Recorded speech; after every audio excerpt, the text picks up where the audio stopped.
after a bit of wait, finally got my hands on a OnePlus 6T that OnePlus was kind enough to send me.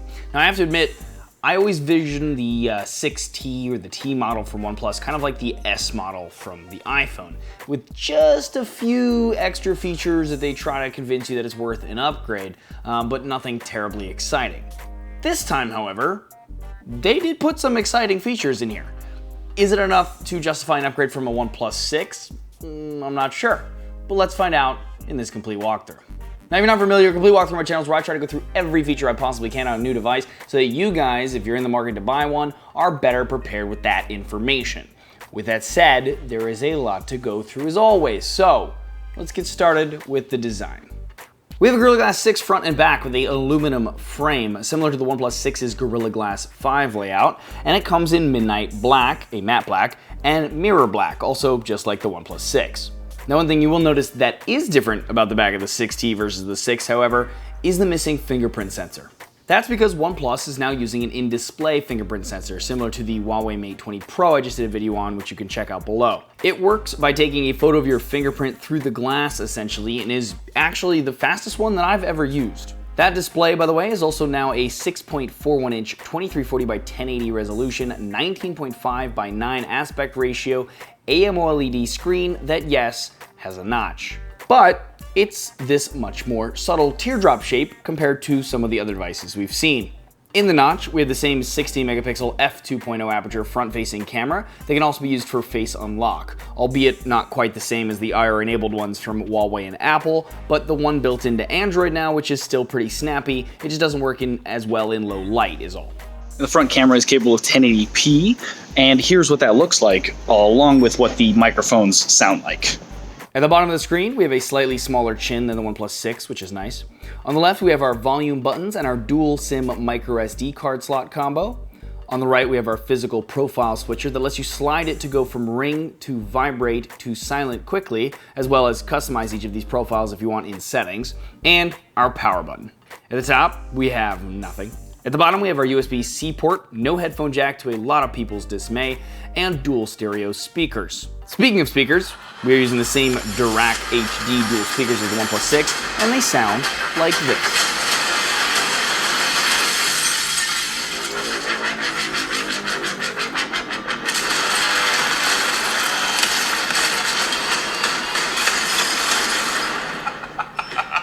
That was awesome. Under the OnePlus 6T, we have the same Qualcomm Snapdragon 845 processor, and we have a 128 gigs of storage option with the choice of 6 or 8 gigs of RAM, and a 256 gig storage option with 8 gigs of RAM only.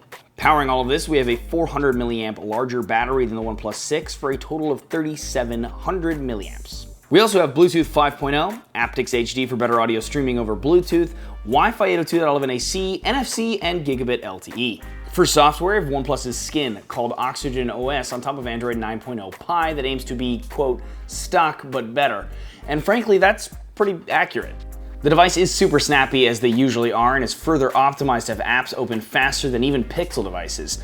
See my video linked below for that. Also, the look and feel is very much similar to a stock or Pixel-like version of Android, but there are a few noteworthy additions. Firstly, here are the apps that OnePlus did add. Community, which is an app basically for their forum that allows you to chat with other OnePlus members, as well as a section for tips and tricks. OnePlus Switch, which is an app to transfer all of your data from another Android phone to the new one, or vice versa.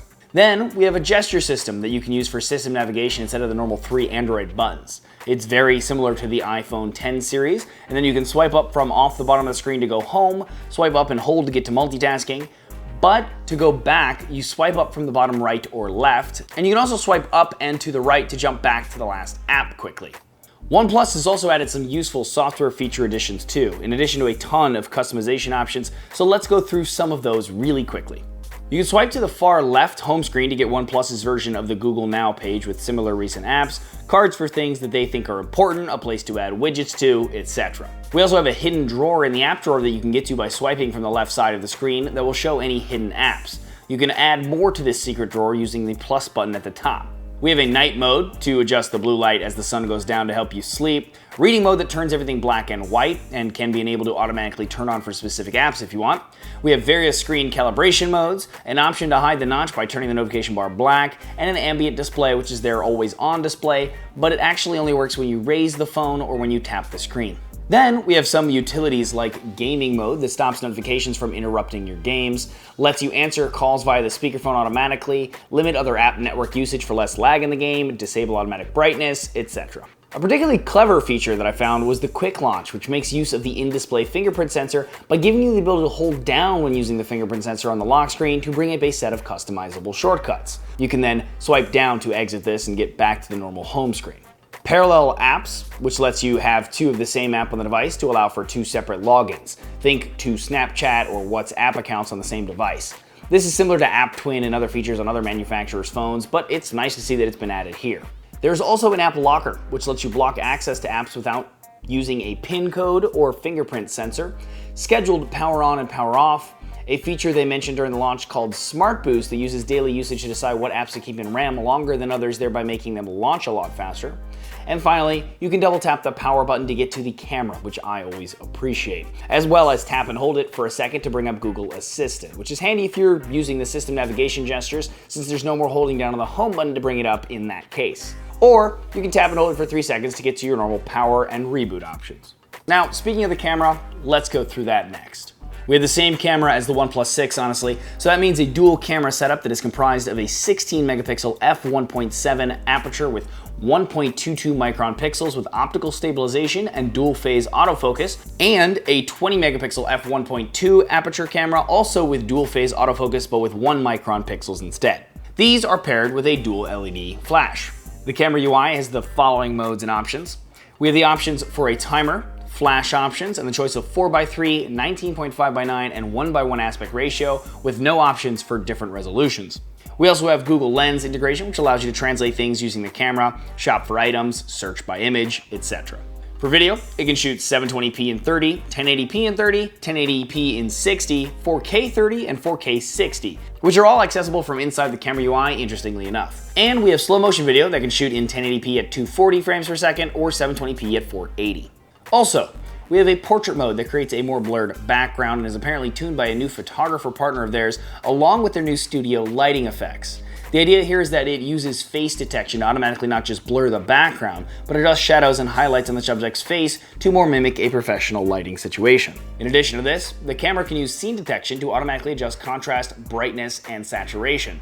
This is something it does automatically that cannot be turned off, but it's a lot more subtle, thankfully, than the AI scene detection features that we're used to seeing on other devices. We have Nightscape mode, as OnePlus is calling it, and it's basically a long exposure shot like we have night mode on Huawei and night sight on the Pixel 3 and 3 XL, except that it doesn't actually hold the exposure as long. They did mention that there is something different about this as well, but they didn't make a point to say what.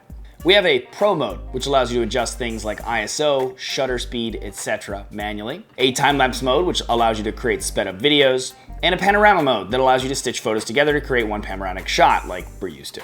Going through the camera settings, we have the settings for location data storing as metadata in the image for organizational reasons, shutter sound controls, quick capture that takes a photo automatically when the camera is launched by double tapping the power button. This always seems like a bad idea to me, but maybe for somebody. We have a series of grid options, manual HDR controls, which allow you to manually turn HDR on or off. Personally, I think you should probably just leave this off so the phone uses it whenever needed, like every other phone.